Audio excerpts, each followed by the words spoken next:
Yes, Peter. Good morning, everybody. Happy New Year! Happy New Year! Happy ba ang New Year ninyo? Amen. I'd like to welcome yung mga friends natin who's first time attending here, especially Sister Kian and her father.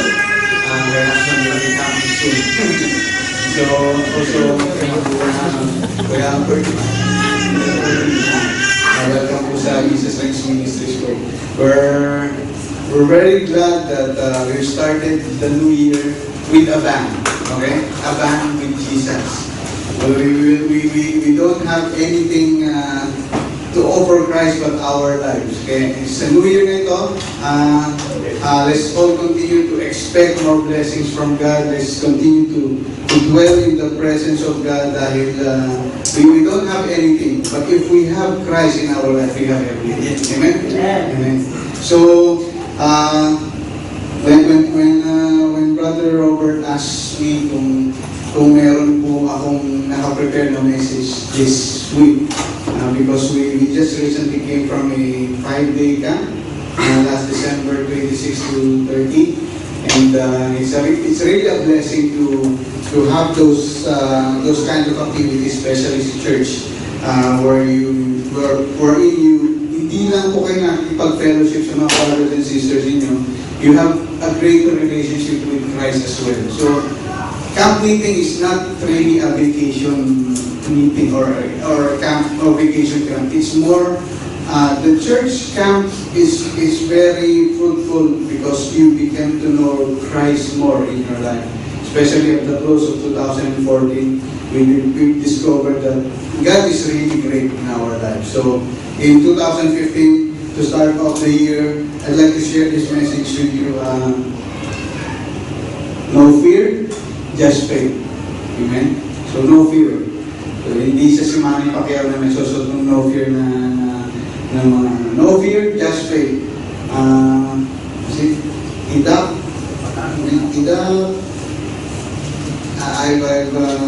I've searched for the Indonesian word. Tidak takut, hanya iman. Correct? I'm good at bahasa. Don't worry. I have some bahasa in my pocket. Maybe 10. Salamat pag-ibig to our brothers and sisters in Christ. Actually, they just live in Leda. During the past weeks, they saw our banner outside and they decided to join us today. And hopefully this will not be the first time for us to be seeing you and to join us in our Sunday worship service. We have some connect groups, some fellowships during Wednesdays and Fridays, so you're all welcome there. Just let us know if you're free, and we'll let you know where are the places you can go to. And especially with our brothers and sisters in Christ, we know we can have a lot of strength when we go together in fellowship. So, no fear, just faith. Our text for today is in Genesis 15:1. Actually, it's in 15:1, and in Isaiah 41:10. I request everybody to stand up as we read our passages this morning to give reference to the word of the Lord. In Genesis 51, it says, "After these things, the word of the Lord came to Abram in a vision. Fear not, Abram, I am your shield. Your reward shall be very great." In John 15, verse 16, in Isaiah 41:10, and I printed the wrong one. So in Isaiah 41:10, "Fear not, for I am with you.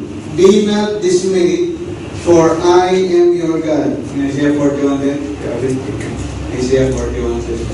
I'm reading we're reading the New International Version. "So do not fear, for I am with you. Do not be dismayed, for I am your God. I will strengthen you and help you. I will uphold you with my righteous right hand." And Diyos po mapagpala sa pagkakabasa ng kanyang salita. Let's all bow down and take a short prayer as we start this session. Lord, we thank you for this day, for gathering us, your sons and daughters, in your presence. We will continue to rely on what revelation you're going to give us today, God. Lord, we don't expect fear. We expect more faith that will develop in your presence, O God. This 2015, we will welcome you with open arms because we know that if we have you, we have everything and we don't have to fear anything. We thank you, Father. Continue to be with us this morning as we continue to study your word and to meditate on what your revelation for us is. And continue to be with us as we continue to give you praise and give you honor. In Jesus Christ's mighty name, this we pray. Amen. You can all sit down. Nakaupo po tayo. Ito po yung naging revelation na binigay sa akin sa akin ng Lord in fear. When we have fear, we have lesser faith. Who believes in that? If you have fear, you have lesser faith. But if you have greater faith, you have less fear or no fear at all. Because when you have faith in God, you do not fear if you lack something. If you lack courage, ask for God. Have faith. God will give you that. If you lack provision, ask God. Have faith, and God will give you that. If you're down and you're out, you fear that everything around you is turning away from you, have faith. Ask God, and He will give you comfort and peace. Amen po? So, as our introduction, I have a few points to discuss with you about fear. Fear will spoil the new year for many who believes in that. If you have fear this year, a lot of you will have a lot of challenges, will have a lot of obstacles in your life. Because hindi pa man kayo nakakatama, natatakot na kayo sa gagawin niyo. You haven't made one step yet, and yet you fear that something will happen really bad in your life. But if you have faith in God, especially this year, I will tell you, you will be blessed greatly. The reward is very great. Amen? Just put your trust in the Lord. Fear is common to all. That's the evidence, that's the first evidence of the fall of man. Remember when Adam ate the apple, ate the fruit of the tree from the tree of good and knowledge, tree of the knowledge of good and evil. So I'm stuttering. So when Adam and Eve ate that fruit, in Genesis 3:10 it says that Adam answered, "I heard you in the garden, and I was afraid because I was naked, so I hid."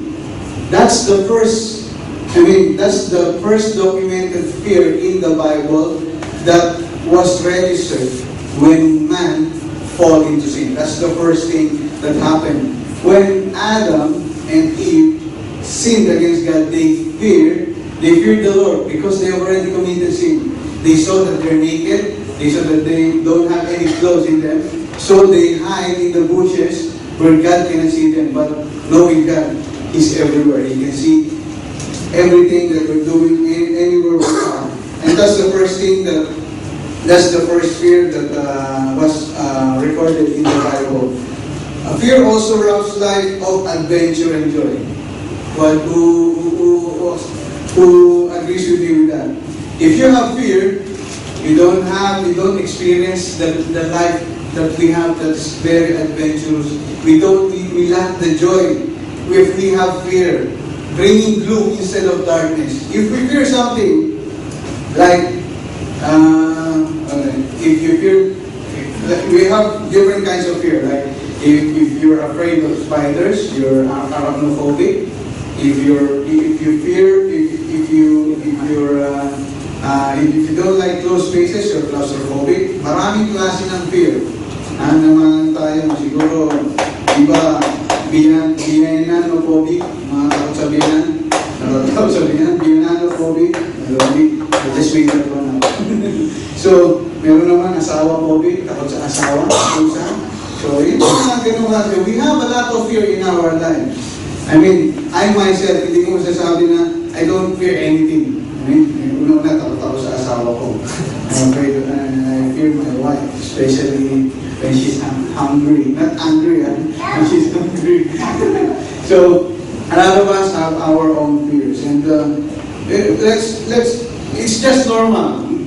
we're all human beings. We fear a lot of things. Even we have fears of the unknown. Hindi pa natin nakikita, hindi pa natin nalalaman kung ano yung mangyayari. Natatakot na kaagad tayo. But God has always reminded us that we should have faith in Him. If we have fear, we must erase those fears. I mean, not totally erase, because we cannot totally erase everything, because the devil is working double time, triple time to inject in us that fear in us, so that we could have lesser faith. But if we focus more on God, who is giving us the faith and who is giving us the reward, that's the time that fear decreases, because faith increases in us. Amen?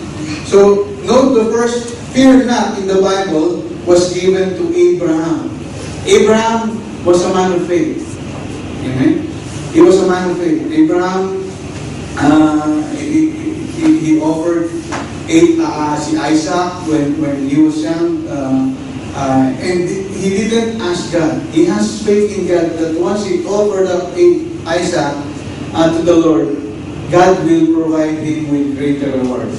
And that Abraham, when he was also granted, he was also rewarded by God when he became a man of faith, because he was considered the father of all nations, the father of all generations.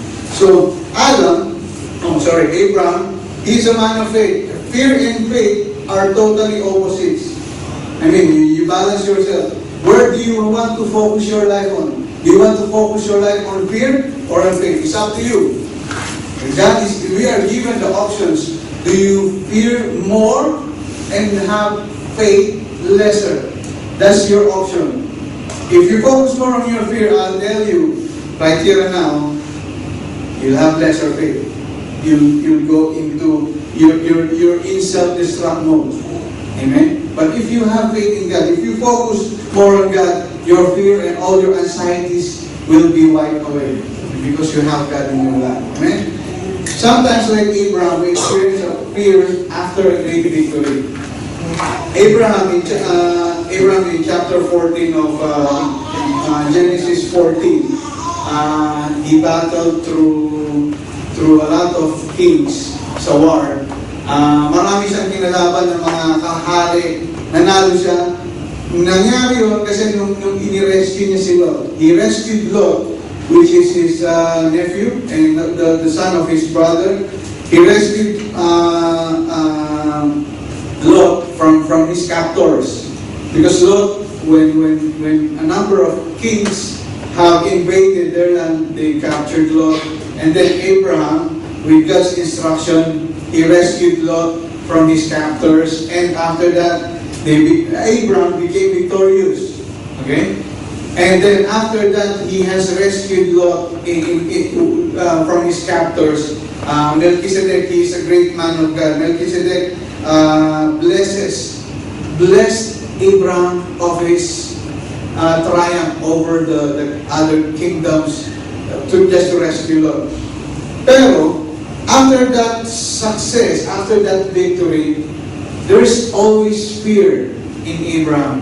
Probably he's afraid that maybe these guys will come back at me 10 times the bigger army, 10 times the bigger army than they had before. Then they will conquer my land. That's also a normal. When we have victory in our lives, after that we still fear.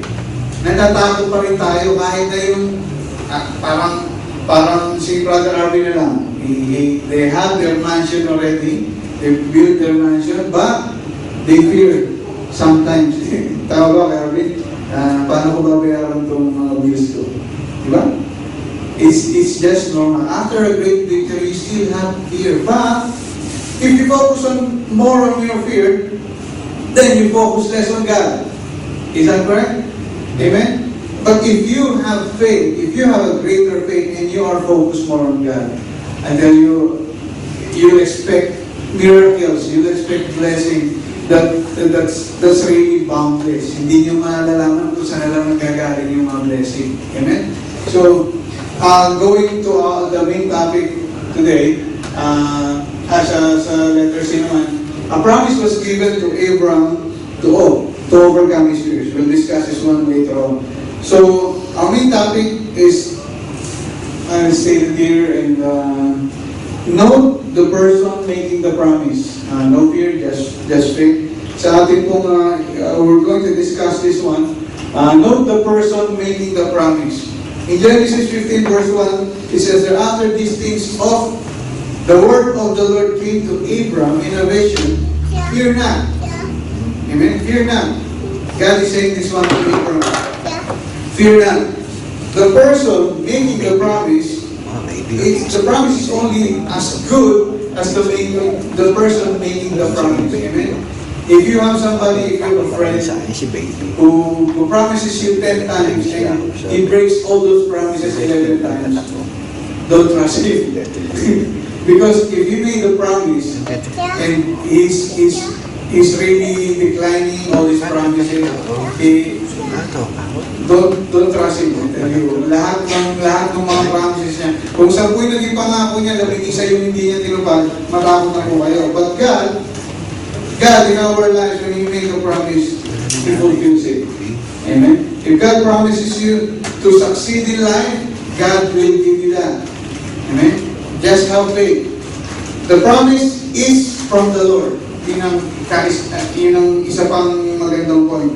The promise that came here is from the Lord when He spoke to Abraham in Genesis 15 verse 1. He is one who made the heavens and the earth. In Psalms 121 verse 2, David says that my help comes from the Lord, the maker of heaven and earth. Amen? The one making promises to us is our Lord, which if He created the heavens and the earth, why not can He grant our promises? Yung mga wishes po natin, yung mga prayers po natin. If He promises something to us, He will totally and definitely fulfill it for us. Amen? For those of you, maybe you have your iPhones, you have your camera phones, you can take some of the notes here, so that once you go back to your houses, your homes, you can still review it. Kasi we'll not be flashing all those verses here because it might take us too long. So if you have your pens and ball pen with your camera, just click on it and you can review it later on. So, He's the one who made the heavens and the earth. That is God making the promises for us. And also, He is the one who cannot lie. Amen? In Titus 1:2, it says here, in the hope of eternal life, which God who does not lie. God does not lie. If He promises us something, if He promises that you will be healed, definitely you will be healed. Amen? If we go to the doctor and say, don't worry, take this antibiotic, take this medicine, you will be healed in 3 days. Will you, even if it's a doctor, you will not really rely on his advice. Amen? And it's common knowledge that doctors are created. I mean, doctors are given doctors are given the knowledge to lead us, to give us some advice, especially medically. But the Lord is truly giving us the best blessing that we have. Amen. If God promises something to you, He does not lie, and He will definitely fulfill it for you. Amen. That's said in Titus 1:2. And the third one, He is the one who can do anything but fail. Amen? Tulad nga nung sinabi ko, yung mga kaibigan natin, even our loved ones, more times they fail us. Amen? But God never fails, especially when He promises something. In Jeremiah 32:17, He says that, Sovereign Lord, you have made the heavens and the earth by your great power and outstretched arm. Nothing is too hard for you. Yeah, as what I've said, if God created the heavens and the earth, could He not create the blessing that is intended for you? If you lack provision, God will provide you something. Amen? God will provide your need. In Philippians 4:19, yung mga fears po natin, there's equal promises related to that. If if you cannot do anything, or if we feel that we're really down, we're really at the lowest stage of our life, go to Philippians 4:13. I can do all things through Christ who strengthens me. Amen? If you lack provision, Philippians 4:19. But my God shall supply all my needs according to His riches and glory to Christ Jesus. Amen? If you have peace, if you lack peace, if you lack comfort, if you lack anything, read the Bible. Amen? This is where the promises of God is hidden. Amen? If we have our Bibles and we don't read it, we don't get the promises, we don't get the gift that we have. Amen? So we're really given a gift. It's just time for us to open these gifts so that we would know the promises that God has intended for us. Amen? In point number 3, we can stand securely on the promises of God. He says here, God's promises will hold when troubles come. Amen? If you are in trouble, God's promises will continue to hold us together. Amen? If we fear something, just call on God. Just look upon God, and He is the answer to all our prayers. Do you believe in that? Amen? Amen? So, God's promises will hold us when trouble comes. It also let the promises of God drive your fears away. God has promised you something. If God has promised you something, you will know that those promises, if you have faith in God, will drive all your fears away. Amen? If I'm sick, I'll just check the Bible. Lord, by your stripes I am healed. That's the promises that God is giving us. Whatever question you have, just read the Bible, Google it. If you don't, you're very techy nowadays. Amen? If you, Lord, give me something, reveal to me what your message to me. But if you want if you want some encouragement, just look back to God. Look to the Bible, look to the scriptures of the Lord, and He will tell you that this is what you're going to do if you're in trouble. Amen? And point number 4, every problem we'll face this year is covered by the promises of God. And just as I told you, if you lack, and if your child is sick, amen, just go to the verse of the Bible. Lord, by your stripes, by your blood, we are going to be healed. Amen. If you lack in provision, look at Philippians 4:19. If you lack anything, amen, through these years, amen, 2015 and in the coming years, rely more on God. I mean, if you rely on your friends, if you rely on your insurances, if you rely solely on man, definitely most of them will fail you. Amen? Like I'd like to, sa insurances namin, sometimes we rely, okay, I have some insurance, like I have Medibank. Okay, we went to Specsavers last bago mag-New Year. Gusto ko kasi magpapalit gusto kong bilhin ng sunglasses sina Mimi sa sina Juliana. I was expecting, amen? Parang naniniwala ako na mabibigyan sila ng sunglasses. But when they told me that no, this is not covered by your insurance, so I was given false hope when I relied on the promises of Medibank. So hindi ko rin tinignan kasi kung yung coverage. But God's promises covers all of our needs. Amen? Hindi katulad ng insurance natin when we have limited coverage.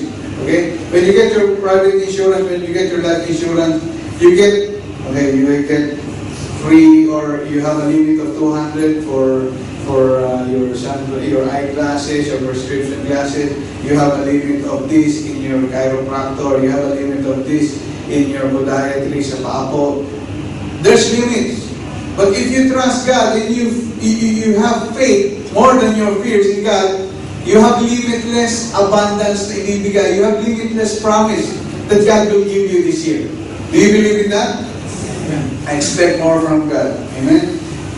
In point number 5, we can enter the year with confidence in God's unfailing love. Amen? In our unfailing God. Normally, when we finish 2014, we're asking ourselves, Lord, what have you in store for us this 2015? Then your fear starts. Ano ba mangyayari sa akin? Ano mangyayari sa inupahan ko? Should I go to another unit? Should I buy something? Should I do that? There's fear already in your life. But if you commit your life totally to God and you trust in God and put your faith in God, definitely He'll give you direction. He will give you the answers to your prayers, and the promises will be full and given fully to you. Amen? So walang limit yung promises na binibigay ng Panginoon. Sa topic 2, note the protection accompanying this promise. Amen. In Genesis 15 verse 1, it says here, "Fear not, I am your shield." Amen. It says there in Genesis 15 verse 1, "I am your shield." When you say shield, that's your protection. Amen. As Christians, the promises of the Lord comes with the protection. Amen. Like insurance. I'll be making practical examples like sa car po. If you have a car insurance, you're protected. Okay? That's not really your shield kasi I experienced being bumped sa rear ng vehicle ko, and it's not really shielded. But you're covered. You are protected. Amen? After the accident, the insurances talk to each other, and they say, okay, you're going to be paying anything, just bring your car to the smash repair shop, and then it will be fixed. Amen. But God, if God is our shield, this is a promise accompanied by protection. If you trust in God, if you have faith in God, God will be your shield. Fear not, God is our shield. He gave these promises to Moses, David, and Solomon. Moses told Israel they had been saved by the Lord, their shield. It says there in Deuteronomy 33:29. Deuteronomy 33:29. Can we flash that, Calvin? In Deuteronomy 33:29. Blessed are you, O Israel, who is like you, a people saved by the Lord. Saved by the Lord. He is your shield and helper and your glorious sword. Your enemies will cower.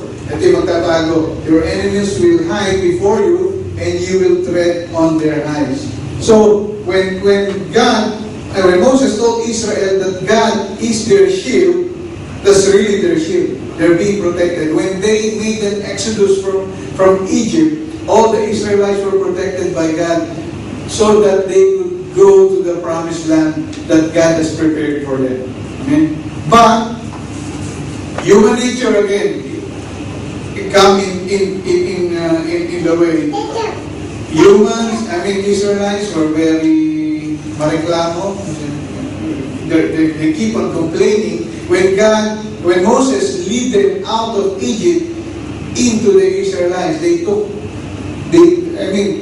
4 days, it should be just 4 days that from Egypt, they would go to the promised land. But instead, most of them took them 40 years just to get to the promised land because they keep on complaining, Lord, I'm hungry. Where's our food? God sent some quails, some manna just to feed them. Lord, I'm thirsty. Where is our water? Moses struck a stone in the desert. Then water came out of it. Then, Lord, we're cold in the desert. You know, in the desert, you think that deserts are very hot, but at night, deserts are extremely cold. So, when they were traveling, when they were making their journey from Egypt to the promised land, God provided them with a pillar of fire. So, just to keep them warm. Okay? When probably, siguro, kung mainit, Lord, mainit, God provided some clouds just to cover them. Or probably a good breeze of wind coming from the seaside just to give them a cool breeze. But they continue to complain, but the Lord has remained faithful to them. Amen. Through those years, God has protected them and shielded them, so that once they travel from out of Egypt, they would come right to the promised land where God has prepared something for them. Also, David called the Lord his shield.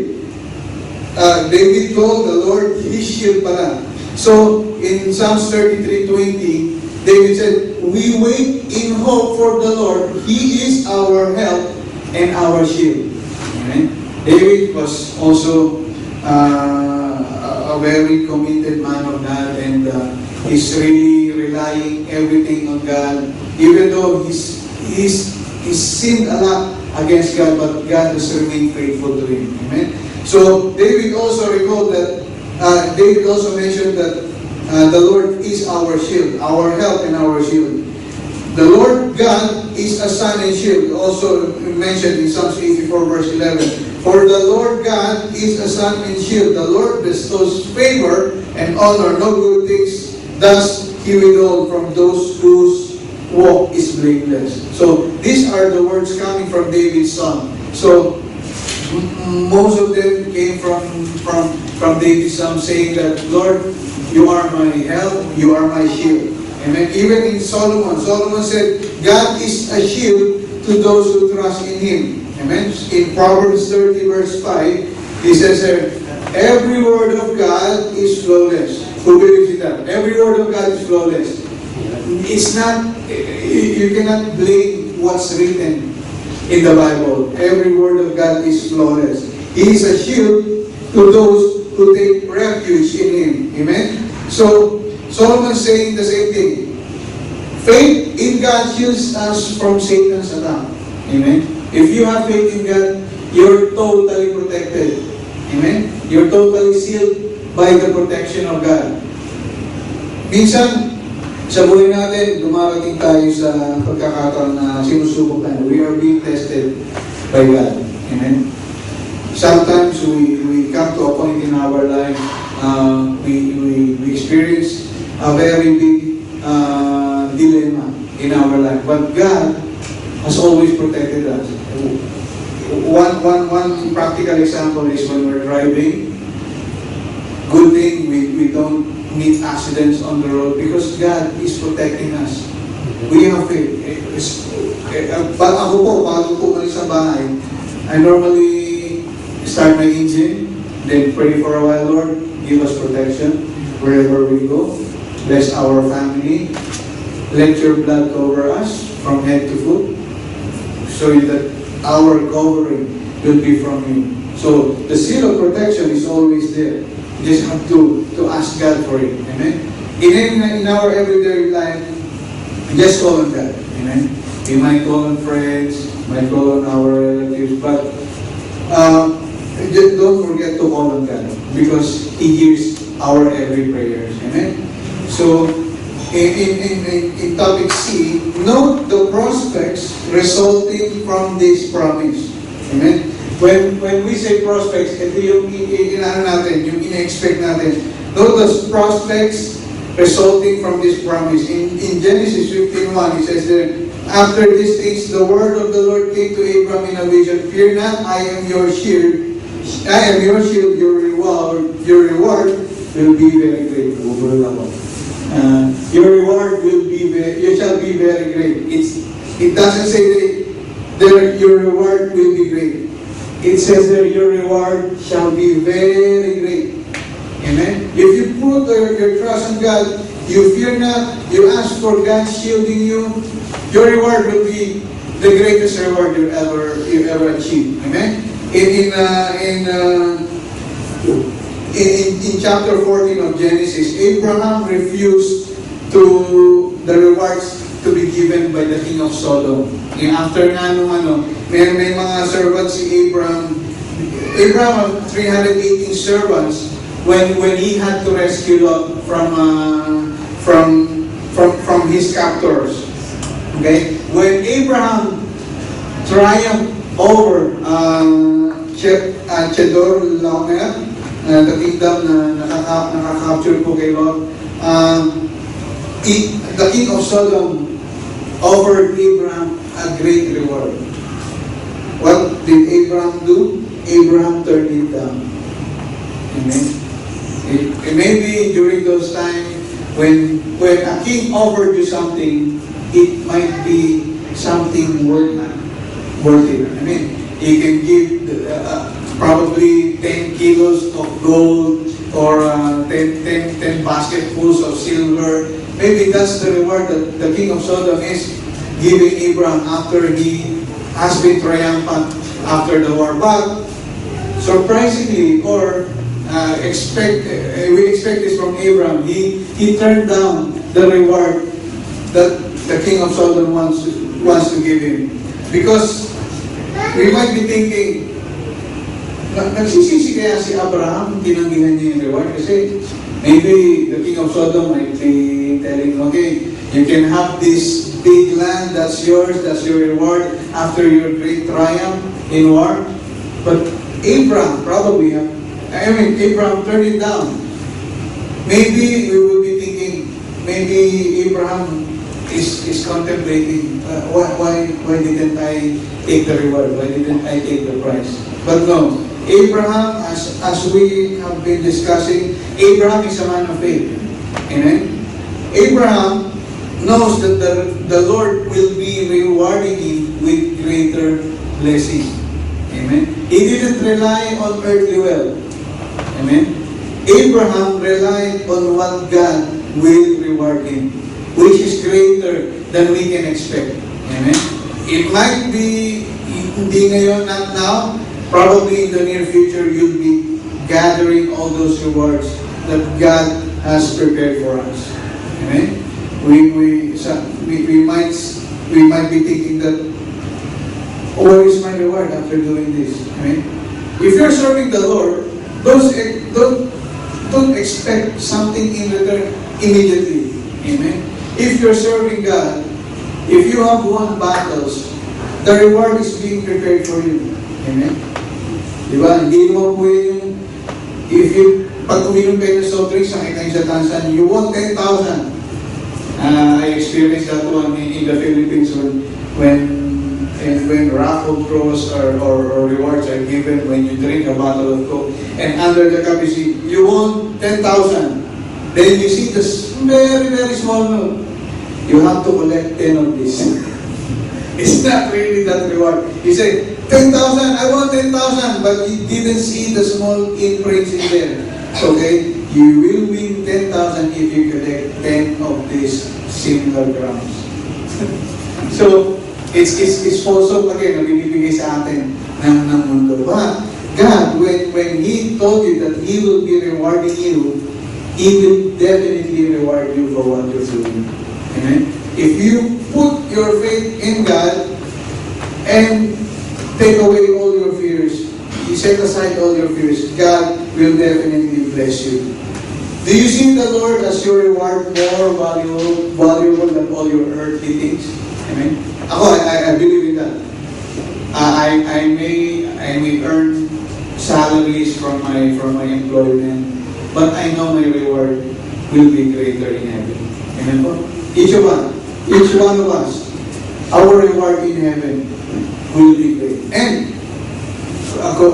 yung kakalakit nun, if we're serving God, if we're really blessing God, if we really focus on God, if we have faith on God, our blessings will be provided more abundantly in our lives. It will not just be in the spiritual realm, but also in your financial need, your health, your everyday needs. God will be providing you with those. Amen? Just rely on God. I told you, if you rely on men, they will definitely fail. But God never fails. Amen? Every day of our lives, we interact with people, we interact with man. But if we interact more on God, God will definitely bless us. Amen? As our conclusion, because today will be our Communion Sunday, we'll be having our Communion today as our first Sunday of the year and of the month. So, as conclusion, I want to share this with you. God meets us where we are, offering salvation. In verse 37 of John 6, all those the Father gives me, this is Jesus speaking. All those the Father gives me will come to me, and whoever comes to me, I will never drive away. Amen. Jesus was telling this to his disciples. If anybody comes to me, if anybody comes to Jesus, He will not push them away. He will accept them in His arms, in His wide open arms, because God is offering us salvation. Salvation is free. We can tell it to everybody. Salvation is free, but it was paid with a price, and that's the life of Jesus. He died on the cross for us. Amen. Salvation is free for every one of us, but we don't really admire sometimes that the salvation that we have, the grace that we have, it's because Jesus died on the cross for us. Amen. So, in the next point, God's promises of peace is to all who come to Jesus. Maybe most of us know this passage in Matthew 11:20 to 30. There's a similar song in Philippines. Come to me, all you who are weary and burdened, and I will give you rest. Take my yoke upon you and learn from me, for I am gentle and humble in heart, and you will find rest for your souls. For my yoke is easy and my burden is light. If we are coming through a situation in our life when we became down, when we became depressed, when we lack faith, just look unto God. Amen. If we're here, Jesus is also here so that He could carry the yoke that we have in us. Amen. He's offering us a free ride. Amen. Just put your cares on God. His yoke and easy, and His burden is light. The thing is, God is carrying our burdens for us so that when we walk in life, we will not be burdened at all. Amen? Sa mga pagsubok na dumadaan sa buhay natin, sa mga problema na dumadaan sa buhay natin, that's the assurance that God is giving us. His burden is light, and His yoke is so easy to carry. Amen? I lost a loved one. I lost my father, and it's very painful. And what I did was, Lord, take all this burden in me, take all this sadness in me. Okay, it's just fresh. My father just died last November 30. It's just fresh losing someone, especially your father. But God, I every day I wake up, Lord, take this burden in me, take this sorrow in me. Help me pull through the day. Help me make it through every day of my life, so that this worry, this burden in me would be light. And that's what I normally tell God. Lord, tulungan niyo ako. Help me. Help me for what I'm sa pinagdadaanan ko ngayon. Amen. Sa bawat isa natin, to each one of us, if you have a bigger problem, amen. If you have a big problem, consider that you have a bigger God. Amen. If you have great worries, consider that you have greater God. Amen. I'll tell you, parang ito ba, look at it as an object. If this is your problem, okay, and that's my God, that wall there. If I put this one on my face, this is my problem, I wouldn't be seeing God. Because it's covering my face. It's right in my face. But if I take this and put it back, I will see the God that is bigger than my problem. Amen? So take away all your fears, trust in God, have faith in Him, and I'll tell you, I will definitely tell you, God will fulfill each of His promise for you this year and in the coming years. Amen? God's protection is given to those who belong to Him. That's why it says in Isaiah 41:10, fear not, for I am with you. Be not dismayed, for I am your God. I will strengthen you. I will help you. I will uphold you with my righteous right hand. So that's the protection that God is giving us. Amen. That's I remember the song, "Fear not, for I am with you, fear not. You may walk through the waters, you may walk through the flame, but you will not drown. You will not be burned." So fear not, for our God is with us. Amen. The Lord Himself is the reward of those who believe in Him.